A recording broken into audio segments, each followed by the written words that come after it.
Hello there guys, what is going on? Son of Chelsea back here again for another edition of Let's Talk Chelsea, breaking down the latest Chelsea news on a regular basis. Hope you're doing well on this Thursday. Chelsea have got another behind closed doors friendly out in Ireland. Of course, they've been there this week. We believe that some of the Euros players are starting to return. It's just great to see them getting back on the pitch. I believe Bournemouth next Tuesday will be the first time we get to actually see these friendlies. The first two, I think it'll be a similar situation to Peterborough, where we get a match report. We probably find out who played, who scored in the game, of course if there is goals, and maybe get some pictures. But other than that, I don't believe we'll be getting highlights from tonight's game. We will be seeing full coverage of the games going forward, which is exciting. We'll be covering, reviewing on the channel as well, so please stay tuned for that. Hit that like button so new people can find the channel, subscribe, notification bell, all of that good stuff.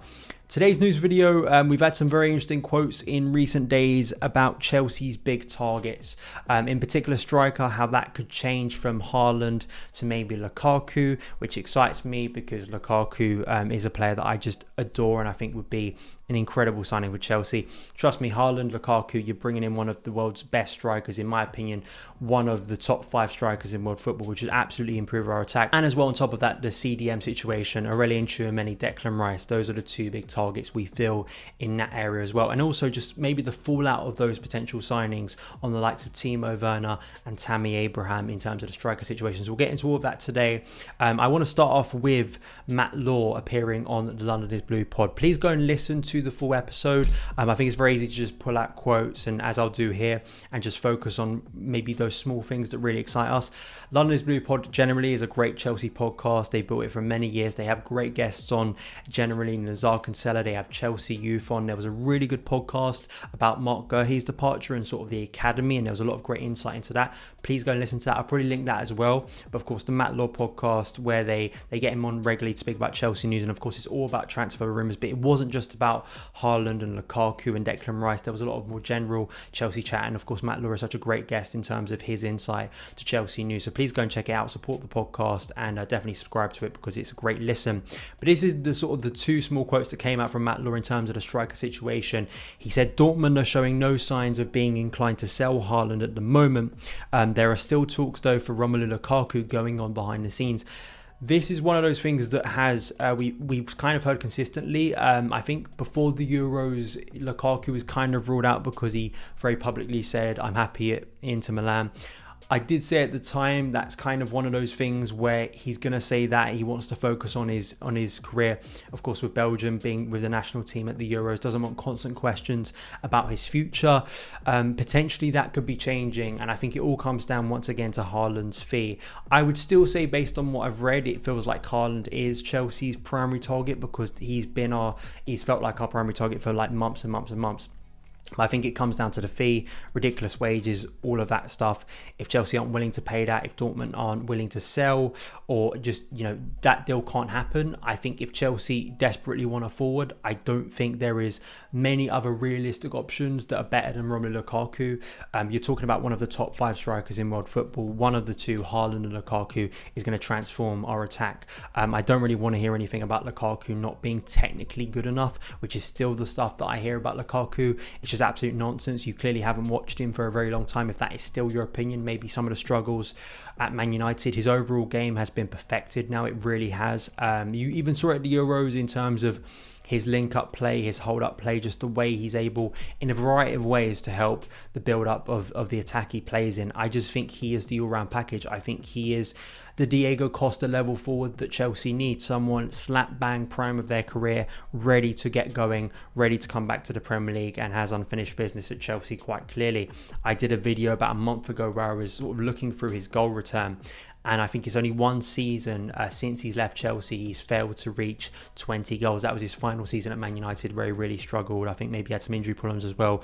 But other than that, he, especially at Inter Milan, he's reached even better levels, and I just feel that he is the forward that in terms of speed, in terms of his aggression on the pitch too, his physicality, we know he can deal with the Premier League, absolutely. But I also think his intelligence, his movement, and also his creativity, I think the way he could link up with a Mason Mount, especially with a Kai Havertz, and even a Timo Werner running off him as well. It's sort of the after effect of that, maybe on Timo Werner and also Tammy Abraham. We've had 2 reports come out today, one from 90 Min, Timo Werner open to transfer as Chelsea pursue new striker. Tammy Abraham has also been offered, but Werner is now in the mix too. I'm going to combine this with the news story surrounding Tammy Abraham at the moment. Tammy Abraham at the moment being linked to Arsenal as well. It seems that Arsenal are interested in Tammy Abraham, and in that situation, which seems more likely in terms of a player leaving between Timo and Tammy, is Tammy wouldn't leave until we get a new striker in, which makes sense. I mean, if Chelsea were to let Tammy Abraham go after allowing Olivier Giroud to leave to AC Milan without a new striker in, unless we're actively trying to weaken our squad for the new season in terms of goals, then quite clearly it makes more sense. And you see this a domino effect of transfers basically over the years. And I can absolutely see a situation where Haaland, Lukaku comes in, potentially, if that could happen this summer, and then Tammy would make way to Arsenal for about 40 million. I think that makes sense. I don't like to see it because I'm a big fan of Tammy Abraham, and I think strengthening Arsenal is always a bad idea. And I think it's a very different situation to when we've let David Luiz go, or Petr Cech, Willian. I think it's a very different situation. Tammy is not in the prime of his career yet. So potentially that could be something that could hurt Chelsea fans. But with the sort of domino effect of transfers, Tammy's future at Chelsea not getting a lot of minutes, we can understand why he'd be making way this summer. In the case of Timo Werner, absolutely not. He should not be leaving this summer because of the impact he's had for Thomas Tuchel, the importance he's had for Thomas Tuchel. For the frustration I have about Timo Werner, about his, I think, technical frailties last season. I think he could be a lot better in his all-round play. But I do think you cannot get around his work rate, his speed in behind, which opens up space for many other players. The Champions League winning goal is, I think, a primary example of this, the way he pulls away. I think it's Stones or Laporte to then create space for Kai Havertz to run into to score that goal.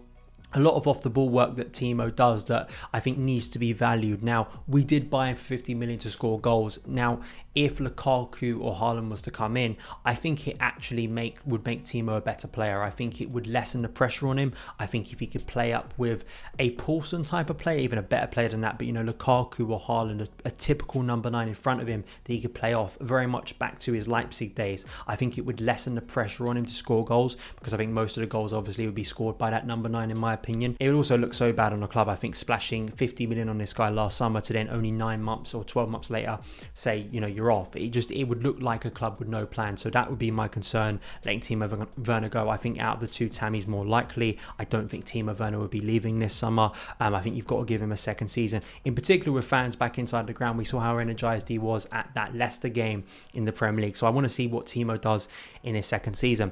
Let's move over to the other key priority this summer, central midfield.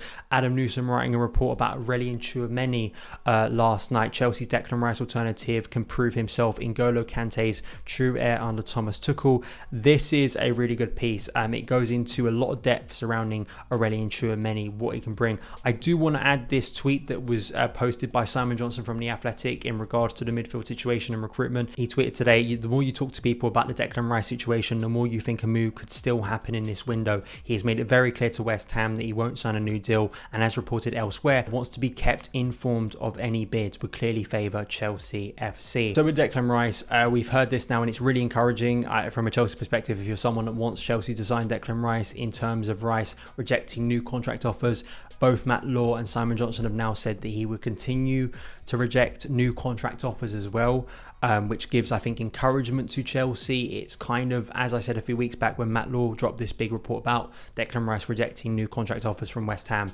it's kind of an informal and kind of sly way in a sense of not putting in a transfer request, but kind of saying maybe to clubs like Chelsea, I'm available, or at least I'd want to move. I'd be very open to moving. So we'll have to see how that situation develops, because that would be a mega signing. Tchouaméni, I've constantly said this is not a backup option for me, or it's not a cheaper sort of B, C, D option. I think Tchouaméni is a very, very good player, midfielder, a young midfielder, different to Declan Rice, but I think once again offers something our midfield currently doesn't have. And Adam Newson's piece really goes into what Tchouaméni brings. Once again, I'll leave in the cards my video I made on him where we went into sort of the strengths of his game, how he's developed, but this is just a bit from his piece for Football London. He says that if you watch Tchouaméni, one thing becomes clear. He is excellent at reclaiming the ball, and the data backs that up. Among Ligue 1 players to have played 1,000 minutes last season, only 3 better Tchouaméni, 6.6 tackles and interceptions per 90. He was among the top 20 for successful pressures per 90 last season as well. What the numbers don't fully reflect, however, is the intelligence with which Tchouaméni does his defensive work. He's incredibly adept at blocking, attacking, passing avenues and forcing opponents to move the ball sideways rather than forward in the middle third. If an opponent does opt to find a teammate in the final third, the Monaco man is often ready to step in and stop the attack. So kind of in some ways similar to I think what Declan Rice could provide, but what Tchouaméni and why I think Tchouaméni cannot be considered sort of this 2017 style panic buy is Chelsea have quite clearly been scouting Tchouaméni for quite a while. I spoke about him March time, I think it was, and the rumours about Chelsea scouting for midfielders in France has been quite clear for a few months. It's not just Tchouaméni's name that's been brought up, but he's been the consistent one. I think as well, Tchouaméni, signing him, it's a clever move because I think that you're potentially signing someone that Chelsea would miss out on, would maybe go to somewhere like a Leicester potentially, and then Chelsea would have to pay double or triple for him in a few years' time. There could even be a sense that maybe one of the other top 6 clubs could go in for him and sign him this summer. So I think Tchouaméni and Rice, potentially a future Chelsea partnership there. If Rice can't happen this summer because the fee's too big, Chelsea could wait a year, you bring in Tchouaméni, a younger player. It would be easier potentially politically to rotate him in and out with Kante, Jorginho, Mateo Kovacic as one of those younger midfielders. Of course, Tchouaméni and Rice are of a similar age, but the profile in the Premier League and the type of fee that Chelsea would pay to get both of these players is very different. So I think Rice would come in and expect to be a starter. I don't think Tchouaméni, it'd be quite the same. And as Carefree Youth, in terms of what Chelsea are actually doing in terms of Tchouaméni, was reporting, and this has been backed up by Adam Newson now, in terms of Chelsea having talks with Tchouaméni. That's something I spoke about a few weeks back on the channel when we spoke about Tchouaméni and the interest from Chelsea. So potentially this could be a deal that could happen this summer. So it'd be one I'd watch out for. I think him and Declan Rice, I think we're only going to sign one this summer. I'd be very stunned if we sign 2 midfielders this summer. So it's one of the 2, I think, for me, and I think both would be really smart signings, I think, for different reasons. I think Tchouaméni, you're getting ahead of everyone else on a player who I think can turn out to be a very, very good midfielder and a very impactful midfielder for Chelsea. Maybe not an obvious signing many people in English football know about, but I think he's a very impressive player that I think will develop into a very, very good midfielder and effective midfielder. And I think Cesc Fabregas bigging up Tchouaméni is a great person to have in terms of a Chelsea connection and just a great Premier League midfielder too. So Tchouaméni, let me know your opinions about him. Declan Rice, do you think that can happen this summer? Let me know in the comments below. But that is it for this edition of Let's Talk Chelsea. Thank you guys so much for taking the time to watch it. If you did enjoy it, hit that subscribe button and the notification bell so you don't miss any of the uploads on the channel. Follow me on Twitter @SonOfChelsea, and I'll see you again.